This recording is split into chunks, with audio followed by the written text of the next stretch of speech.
सुप्रभात बच्चों। आज हम समास के विषय में जानेंगे। अपनी पहली वीडियो में हमने संधि के बारे में जाना। संधि दो निकटवर्ती वर्णों के मेल से जो पद में परिवर्तन होता है उसे हम संधि कहते हैं। परंतु समास दो या दो से अधिक शब्दों के मिलने से बने शब्द को समास कहते हैं। संधि में हम वर्ण को जोड़ते हैं, वर्ण को वर्ण से जोड़ते हैं, परंतु समास में हम शब्दों को आपस में जोड़ते हैं। अर्थात दो या दो से अधिक शब्दों के मेल से जो नया शब्द बनता है उसे हम समास कहते हैं। समास के भेद 6 भेद हैं। पहला है अव्ययी भाव समास, दूसरा तत्पुरुष समास, तीसरा है कर्मधारय समास, चौथे नंबर पर है द्विगु समास, पांचवा समास है द्वंद्व समास और छठा बहुव्रीहि समास। प्रथम समास हमारा अव्ययी भाव समास। अव्ययी भाव समास किसे कहते हैं? जिस सामासिक शब्द में यानी जिस समस्त पद में पहला पद अव्यय होता है और उसी पद की प्रधानता होती है। यहाँ दूसरा पद अव्यय नहीं, पहला पद अव्यय होता है। पहला पद अव्यय, पहला पद अव्यय है और पहले पद की ही प्रधानता दी गई है। पहला पद अव्यय और पहले पद की ही प्रधानता। पहला पद प्रधान व पहला पद अव्यय होता है, वहाँ पर अव्ययी भाव समास होता है। जैसे कुछ उदाहरण देखिए। प्रत्येक, प्रत्येक में पहला पद है प्रति, प्रति पहला पद है। प्रत्येक में यहाँ प्रति शब्द की ही प्रधानता है और प्रति शब्द ही यहाँ पर अव्यय है। प्रत्येक, जब हम इसको समस्त पद का विग्रह करेंगे अर्थात दोनों पदों को हम अलग अलग करेंगे। विग्रह का अर्थ होता है अलग करना, और जब हम उन दोनों पदों को जोड़ देते हैं तो उसको बोलते हैं हम समास। समस्त एक पद बना देना, उसको संक्षिप्त रूप दे देना, समास का शाब्दिक अर्थ है संक्षिप्त रूप, उसे संक्षिप्त रूप दे देना वह समास कहलाता है। और जब हम उन पदों को अलग अलग कर देते हैं तो उसे हम विग्रह कहते हैं। तो यहाँ प्रत्येक में प्रति शब्द अव्यय है। परोपकार में पर शब्द है हमारा अव्यय, पर शब्द अव्यय है और पद पर शब्द की ही प्रधानता है, दूसरों का उपकार करना। आजीवन में आ उपसर्ग है, आ उपसर्ग है आजीवन में। यथा रूप में यथा अव्यय है रूप के अनुसार। प्रतिकूल परिस्थिति के विपरीत प्रति शब्द उपसर्ग है, अव्यय है। प्रत्यक्ष में भी प्रति, प्रत्यक्ष आँखों के सामने प्रति यहाँ पर अव्यय है। रातों रात में यानी पहला पद अव्यय कहलाता है। रातों रात में रातों शब्द अव्यय दिया गया है। इस प्रकार से पहला समास जो हमारा है अव्ययी भाव समास, जिस समास का पहला पद अव्यय होता है और पहले पद की ही प्रधानता रहती है। पहले पद की यहाँ पर प्रधानता होगी, पहला पद ही अव्यय होगा, पहले पद की ही प्रधानता यहाँ पर रहेगी। दूसरा समास तत्पुरुष समास। इस समास में दूसरे पद की प्रधानता होती है और दूसरा पद ही प्रधान होता है। जिस समास में बाद का अथवा उत्तर पद प्रधान हो तथा दोनों पदों के बीच कारक चिन्ह लुप्त हो जाए उसे तत्पुरुष समास कहते हैं। इस समास में कारक शब्दों का, कारक विभक्तियों का, कारक चिन्हों का प्रयोग किया जाता है। जितने भी हमारे कारक हैं उन सभी कारक चिन्हों का हम इसमें प्रयोग करेंगे। कर्ता, कर्म, कर्ण, संप्रदान, अपादान, संबंध, अधिकरण आदि जो हमारे कारक हैं उन कारक चिन्हों का ये इस समास में प्रयोग होता है। जब कारक चिन्ह लुप्त हो जाते हैं तो समस्त पद बनता है, और जब हम विग्रह करते हैं तो उन कारक चिन्हों को हम बीच में लगा देते हैं।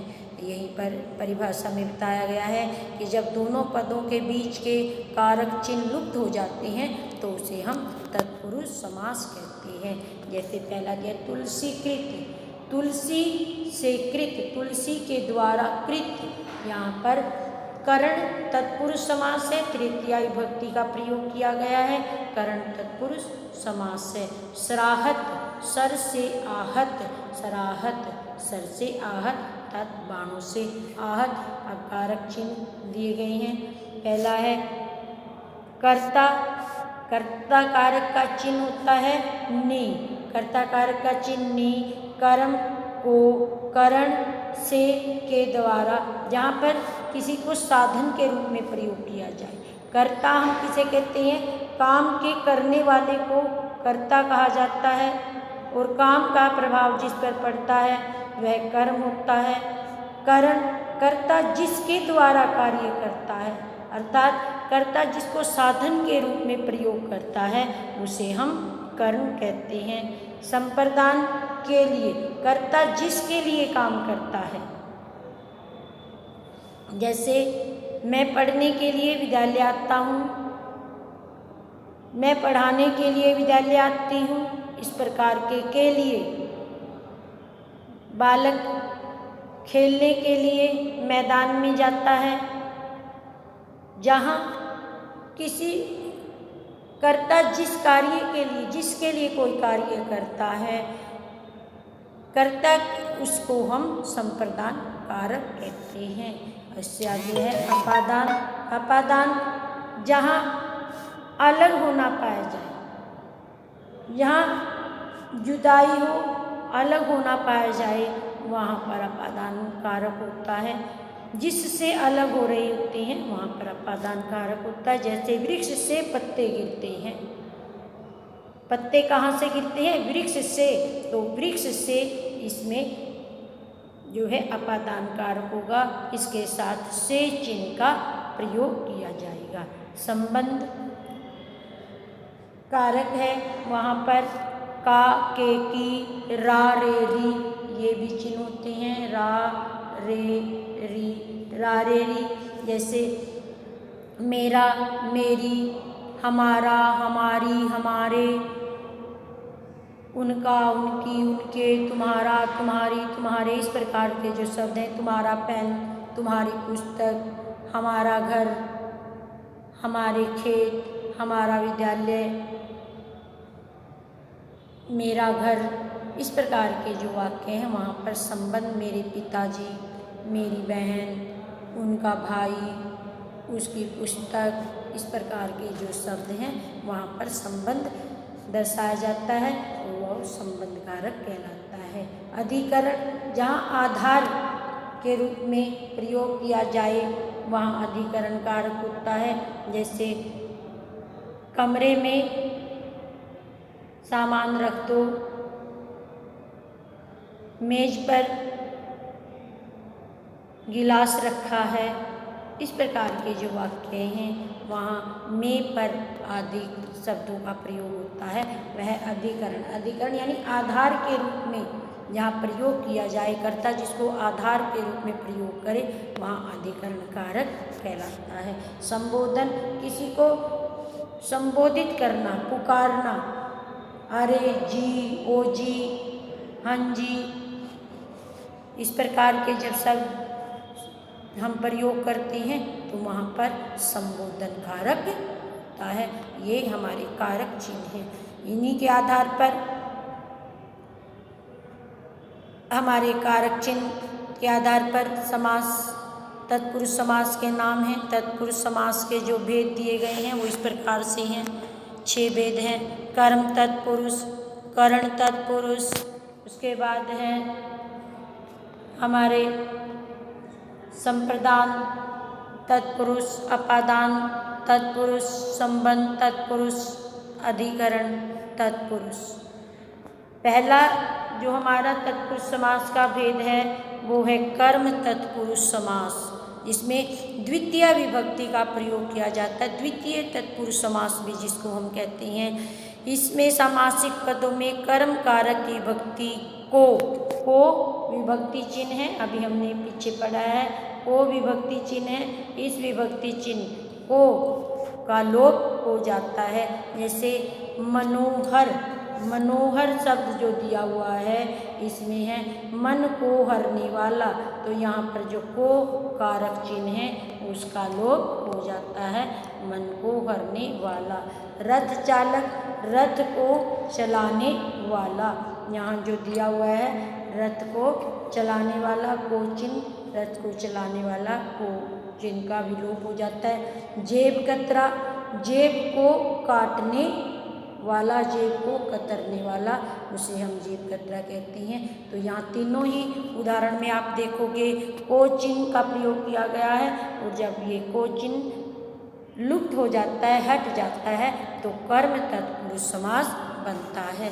उससे आगे है करण तत्पुरुष, इसमें करण कारक की विभक्ति से चिन्ह जो दिया हुआ है, से के द्वारा, से और के द्वारा दोनों ही कारक चिन्ह हैं, कारक से के द्वारा का लोप हो जाता है, वहाँ करण तत्पुरुष या तृतीय तत्पुरुष समास का प्रयोग होता है, तृतीय विभक्ति होती है, तृतीय तत्पुरुष समास का प्रयोग होता है। चिन्ह है कारक चिन्ह से के द्वारा, ये दोनों कारक चिन्ह हैं करण तत्पुरुष समास के, इनका प्रयोग होता है। जैसे उदाहरण आप देख सकते हैं, पहला उदाहरण दिया हुआ है तुलसी कृत, तुलसी के द्वारा कृत, पहली उदाहरण है तुलसी कृत, तुलसी के द्वारा कृत। सूर रचित, सूर द्वारा रचित, सूर के द्वारा रचित। रेखांकित, रेखा से अंकित। रोगग्रस्त, रोग से ग्रस्त। इस प्रकार ये कारक चिन्ह हैं, और जब हम विग्रह करते हैं तत्पुरुष समास का तो ये इस प्रकार से तुलसी के द्वारा कृत, सूर द्वारा रचित, रेखा से अंकित, रोग से ग्रस्त। और जब हम इसका समस्त पद बनाएंगे तो बनेगा तुलसी कृत, सूर रचित, रेखांकित, रोगग्रस्त। इस प्रकार से इन शब्दों का प्रयोग होता है।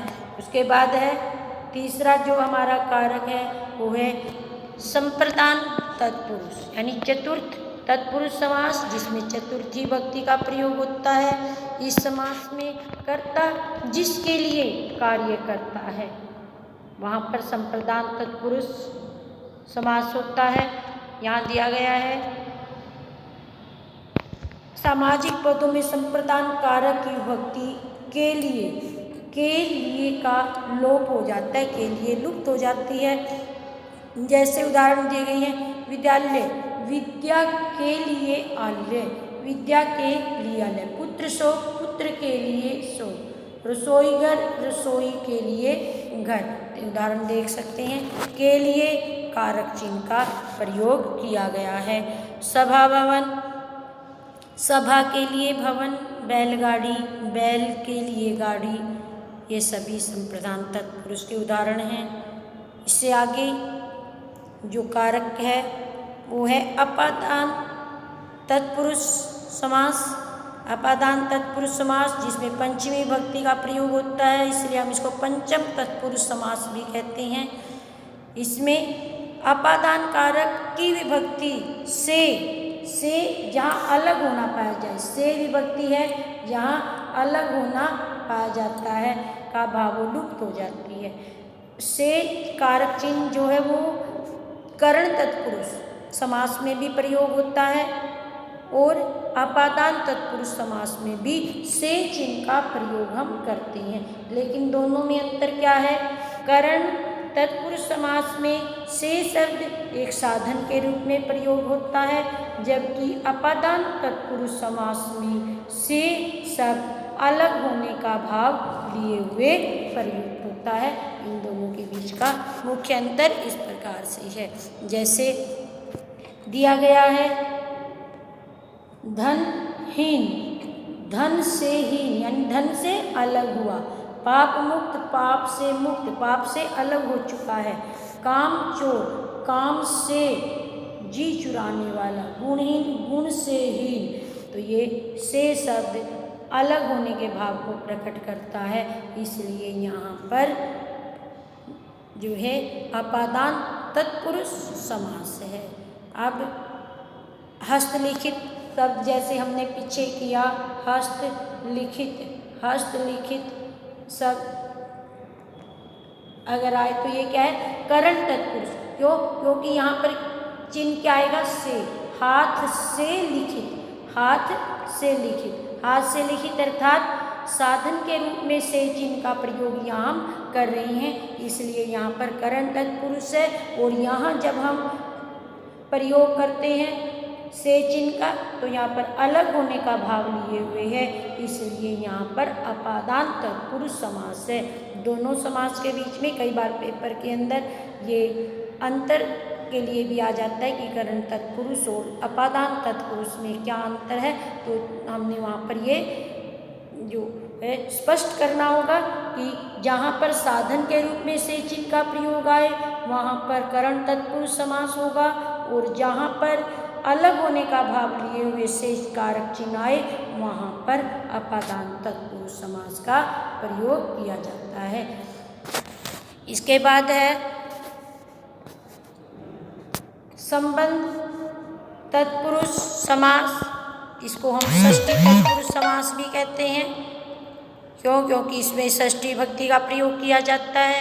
इस सामासिक पद में का, के, की, रारेरी जैसे चिन्ह हैं उनका लोप हो जाता है।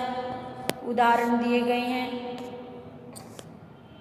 राज भवन, राजा का भवन, कृष्ण लीला, कृष्ण की लीला, शिवालय, शिव का आलय, श्रमदान, श्रम का दान। यहाँ सभी में का, की, का, के इस प्रकार के कारक चिन्ह हैं। यहाँ पर संबंध तत्पुरुष समास दिया गया है। उसके बाद अधिकरण तत्पुरुष समास अर्थात सप्तमी तत्पुरुष समास।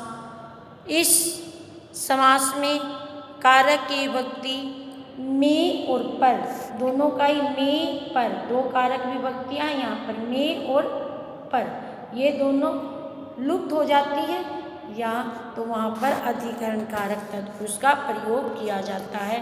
जैसे दिया गया है, दही बड़ा, दही में बड़ा, पुरुषोत्तम, पुरुषों में उत्तम, आप बीती, आप पर बीती, कर्तव्य परिणयता, कर्तव्य में परिणयता, कर्तव्य परिणयता, कर्तव्य में परिणयता। यहाँ पर में और पर कारक चिन्ह का प्रयोग हुआ है, ये कारक चिन्ह लुप्त हो जाते हैं। तो इस प्रकार से आज हम अव्ययी भाव समास और तत्पुरुष समास, दो समास ही करेंगे। उसके बाद आगे काम हम बाद में करेंगे। धन्यवाद।